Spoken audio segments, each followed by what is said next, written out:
it's clear now, after the, whatever it is, 16, 17 months of the genocide, and the eager American-British support, and now the new German government leader, first thing he does is invite Netanyahu. It's so clear now that what we're dealing with really is the last great anti-colonial struggle in the world. And that's why so much of the global South supports the Palestinian position, which I remind everybody is a position to achieve a peaceful settlement with the Israelis that gives the Palestinians their national rights. Hamas only started using terrorism, blowing up buses and stuff like that, after Baruch Goldstein attacked the mosque which, by the way, was 31 years ago today. Yeah, can you tell people who that? I don't know if everyone knows who he was, Goldstein and Kahane, but and they are. I've seen people praising both of them recently. Someone actually said of blessed memory. I almost spat out my coffee when I saw that. That's such an important point also, that people, again, it's like history starts on October 7th, or history starts with the first terrorist attack committed by,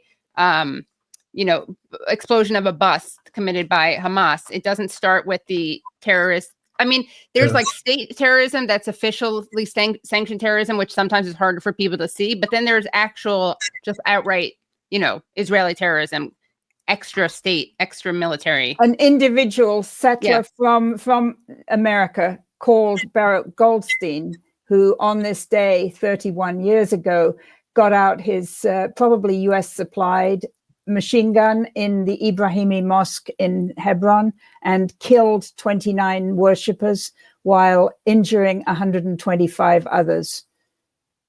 Hamas's position has always been that it resorted to terrorism against civilians only after Goldstein did the same. And of course, there were many other cases of Zionist and Israeli terror against civilians, but this was too much to take. So they started giving Israelis a taste of their own medicine in a way, which isn't going to resolve the problem. People have military action will not resolve this problem, which is why, go back to what Helena said, that I don't think we're going to get a resumption of the full Israeli assault on Gaza or the West Bank, because the Americans would suffer hugely from that.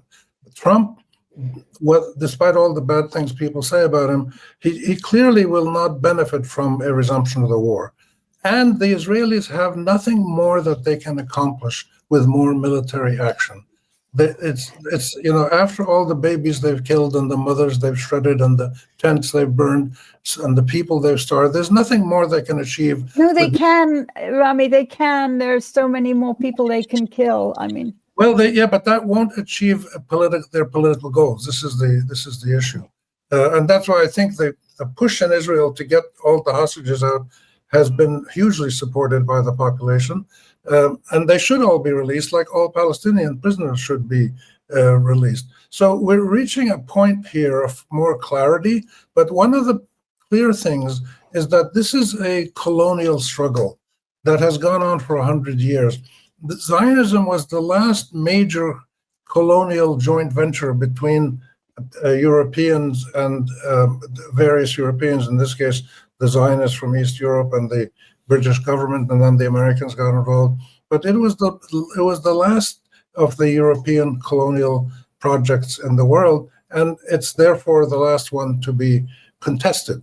We don't know how it's going to end. Hopefully it'll end like South Africa did, which is the fighting stops, people learn to coexist with their rights, equal rights, in some configuration that they agree upon. But this is, to me personally, having lived with this my whole life, and I just turned 76, so I've lived this. I was born in 1948.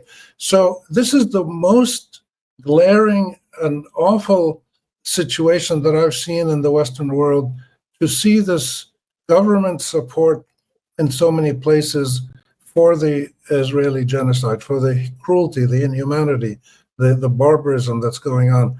And it's enthusiastically supported by Western leaders. I can't understand how that happens, because by most Western leaders, I mean, the Irish and the Spanish have been There's a couple. And the other thing is the liberal media. I mean, I think Francesca Albanese, who is the UN Special Rapporteur on the rights of the Palestinians, she called it exactly right in the last couple of days. She said, we need an investigation into the role of the Western corporate media in actually enabling and supporting this genocide.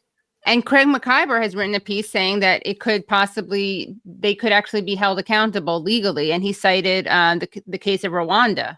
I mean, I won't hold my breath, but fingers crossed. But I mean, watching Jake Tapper, Dana Bash talk about the mass rape and never bringing up the fact that we now know from, again, not to beat a dead horse, but the fact that this was Israeli media and not just Haaretz, but Israeli television broadcast this, where you see, it's very disgusting to talk about, but you see a Palestinian man dragged and taken behind something, and you see men doing something that is obviously enough rape that Israeli media reported on it that way. And the fact that that happened, nobody talks about it. The fact that we right now have a doctor who's being held and tortured, the fact that we had another doctor, Adnan al-Bursh, who was essentially raped to death, and all of these things that are said about Hamas, you know, being these monsters and who rape and cut off women's breasts and all these things that were debunked. And the fact that these things we know happened, and some of them are on video and have been reported on, and you've had protests on behalf of the right to rape. Like literally, I know you guys know this, but it's worth reminding people, I think, again and again, you had, when it came out that people were being raped at State Teman, you had protests. Oh, that's great. I'm so happy they're protesting rape. No, they weren't protesting rape. They were protesting the arrests of the rapists. And this is the same people who defend that are claiming that other people who, you know, call other people rapists and monsters and butchers and terrorists and torturers. And it's just the glaring double standard. And, you know, one of the important changes among many that are starting to become more clear is that when the Israelis or even Americans in their complicity do something that is clearly illegal and immoral and unacceptable by any standards, they're taken to court more and more often. Other than the International Criminal Court and the International Court of Justice, people are raising court cases in the US, in England, all over the world, using national laws, and they all relate to the fact that you cannot, by national laws, you cannot use your country's arms or whatever aid to carry out gross human rights denials and crimes of war. So this is just starting. It's in its early days. It's been going on for a couple of years, but now it's picking up steam to the point where many Israeli generals and officials are concerned about traveling abroad because they might be arrested and taken to court. Thanks to this wonderful organization, the Hind Rajab Foundation, named after that young girl that Daniel Levy referred to. So the Hind Rajab Foundation, based in Belgium, is something that we should all be prepared to support, because they are keeping the receipts, they're keeping the social media records of so many of these Israeli perpetrators. But Rami, you're quite right. This is new, that, you know, these capabilities. And I would soon expect to see cases against media, because you're talking about the mass media. Some of the terrible, terrible professional failures of Western mainstream media that have been documented and written about, but the mainstream media doesn't particularly care because it's part of the imperial order, and it's also worried about being boycotted for advertising.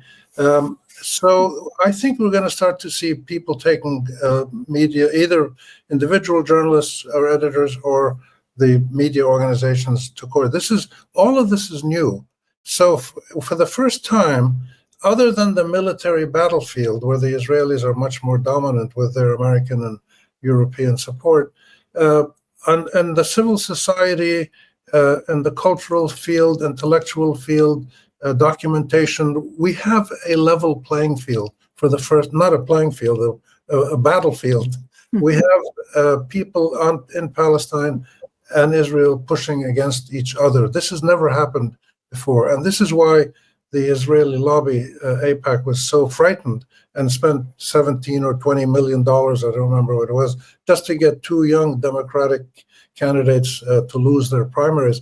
because their old ways are not working as well as they used to. So this is a historic moment, and it's probably the right moment for serious international players to sit the Israelis down and say, look, your path is leading you to doom, and it's going to be massively painful for Jews all over the world who are going to become targets for people's anger at what the state that claims to speak to Jewish people is doing. So this is really the moment when governments and prominent people really need to speak out for resolving this conflict politically through equal rights for both sides, all sides. And at the same time, put to bed this nonsense that Israel and the US are pushing, that Iran is the greatest threat to the world since Hitler or whatever. So all of these things are linked together.